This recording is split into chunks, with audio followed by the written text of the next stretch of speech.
Bonjour à tous, alors aujourd'hui on se retrouve pour un petit tuto, donc comment changer les joints de pavillon et lunette arrière sur une 206 cc.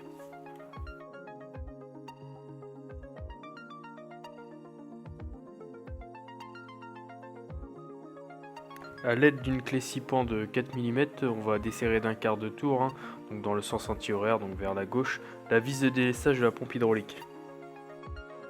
Pour rabattre la tablette mobile arrière, donc il faudra soit sceller de la cordelette, soit de la clé 6 pans.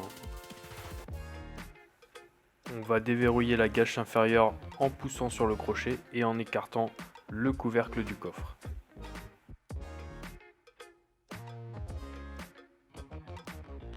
Fermez le coffre, soulevez le couvercle supérieur du coffre, prendre la clé et engager celle-ci dans le guide de l'articulation droite. Une fois le couvercle supérieur du coffre bloqué, donc là il suffit de déplier le toit vers l'avant de façon progressive. L'idéal c'est d'être deux, donc un qui va tenir le toit en position semi-ouverte et ensuite il faudra quelqu'un qui vienne caler le toit entre le couvercle supérieur du coffre et le pavillon. Donc moi ici j'ai utilisé un pneu, donc comme vous pouvez voir sur la photo numéro 3.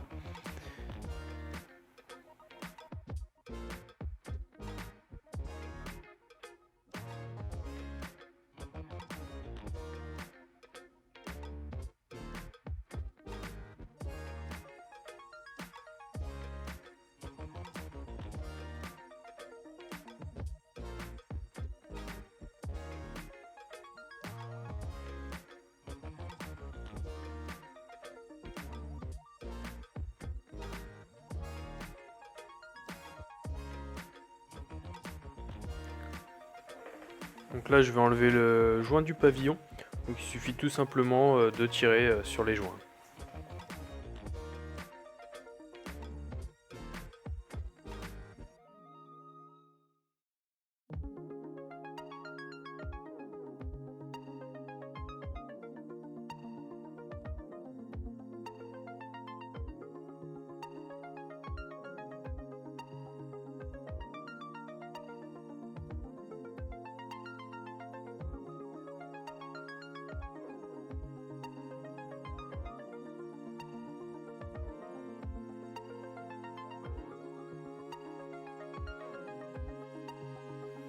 Ensuite on enlève le joint de la lunette arrière, donc pareil, il suffit juste de tirer dessus.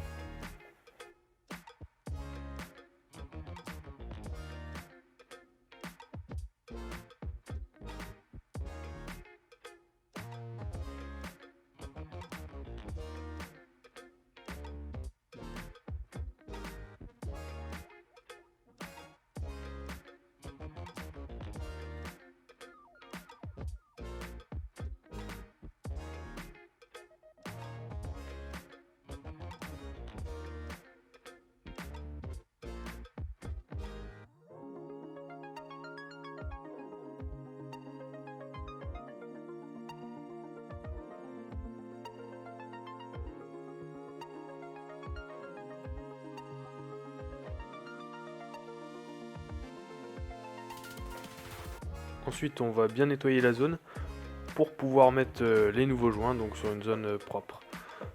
N'hésitez pas si besoin à mettre du mastic pour joint.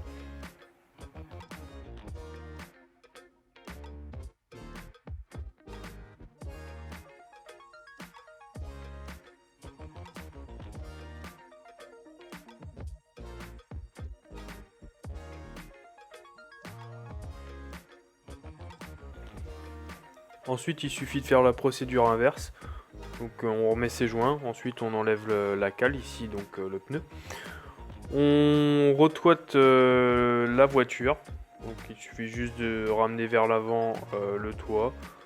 Et ensuite on referme le couvercle supérieur du coffre, donc on appuie dessus.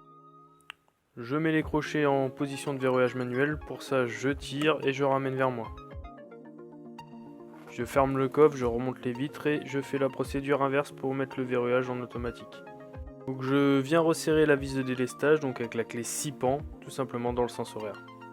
Ensuite, il suffit de vérifier la fermeture et l'ouverture du toit. Donc j'enlève les crochets de maintien du toit, de fermeture. Et puis je teste l'ouverture du toit. Et ensuite la fermeture. Voilà, c'est la fin de la vidéo, en espérant qu'elle aura été utile pour certains. Je vous invite à vous abonner si ce n'est pas déjà fait. Et puis à regarder mes autres vidéos. Ciao!